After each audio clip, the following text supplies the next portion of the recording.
திருக்கோவில் தொழிலாளர்கள் யூனியனின் சென்னை கோட்டம் மதுரவாயில் விருகம்பாக்கம் பகுதி கிளை நிர்வாகிகளின் புதிய உறுப்பினர்கள் சேர்க்கைக்கான ஆலோசனை கூட்டம்.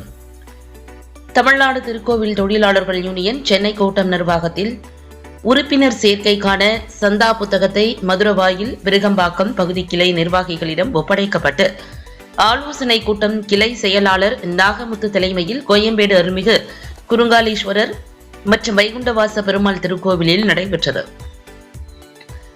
இந்த நிகழ்ச்சியில் சிறப்பு அழைப்பாளராக மாநில மகளிர் அணி செயலாளர் செந்தமிழ் செல்வி அவர்கள் கலந்து கொண்டு புதிய உறுப்பினர்கள் சேர்க்கைக்கான ஆலோசனைகளை வழங்கி சிறப்புரையாற்றினார்.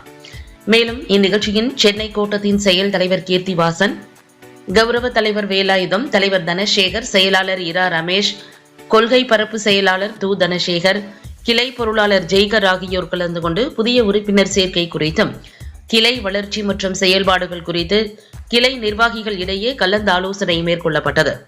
இக்கூட்டத்தில் திருக்கோவில்களில் 5 ஆண்டுகளுக்கு மேல் பணி செய்து வரும் பணியாளர்களை 110 விதியின் கீழ் பணி நிரந்தரம் செய்ய வேண்டும் என்றும், திருக்கோவில் செயல் அலுவலர் நிலை 4 பணியிடங்களை அரசு தேர்வாணையம் மூலம் தேர்வில் 25% உள் ஒதுக்கீடு வழங்கும் அரசாணை விரைவில் பிறப்பிக்க வேண்டும் என தீர்மானம் நிறைவேற்றப்பட்டது.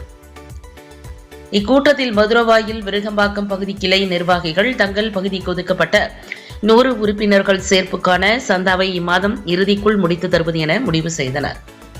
மதுரவாயில் விருகம்பாக்கம் பகுதி கிளை நிர்வாகிகள் பலர் கலந்து கொண்டனர்.